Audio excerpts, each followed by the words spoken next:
Last September, I had a fire in my house. I have a bottom villa, and I left the fan in there plugged in, and the water came through the wall, hit the fan, and caused the place on fire. And all my supplies, I had spare stuff, it got burned down, and there was a big fire. And I went to the fire department, and I told them, come here, you know, we have a fire. And they put the fire out. It took a lot of water, and it was a lot of work. And even a neighboring fire truck came and helped out.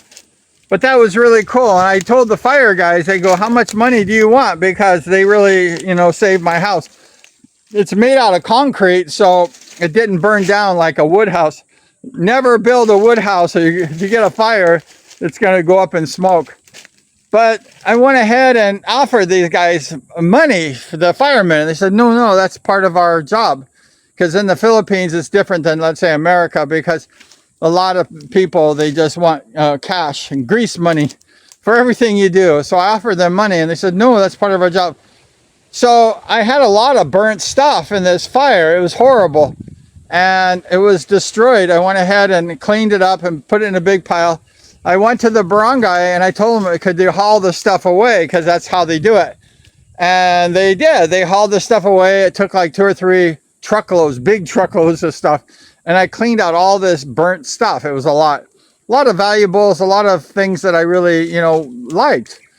So I went to pay the barangay, and they said, no, we're doing it because maybe they're nice, or they feel sorry for me, or whatever.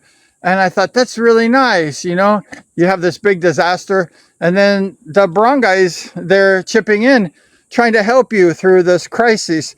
And then I had to remodel that burnt fire villa. It was destroyed. I had to tear out walls, and I had to just have a worker come in and clean all the burnt stuff off the concrete.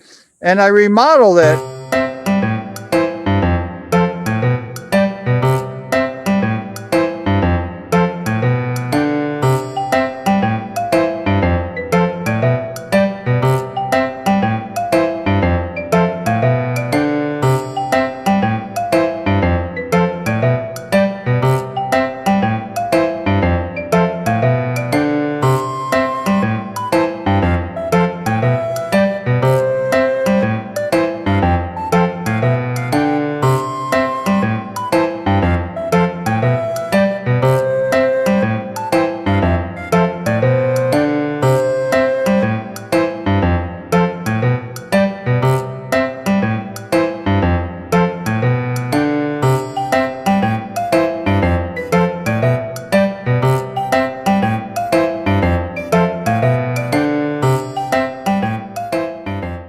And today it's a beautiful motorcycle shop.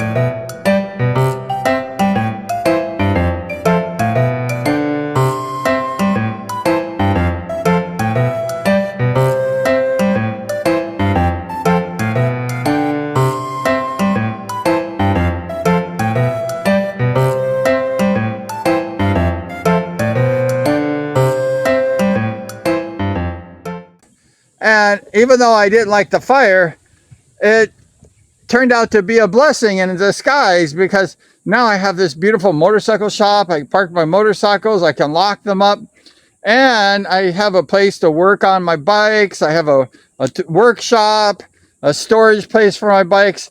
So sometimes when we have a disaster, and some people were laughing at me who didn't like me, it turned out to be a blessing. I didn't have to build a workshop, or didn't have to build a place like that. So it saved me lots of money, about a month worth of work.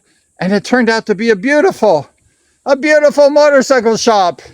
And sometimes in life, a disaster can turn out to be a blessing in your life.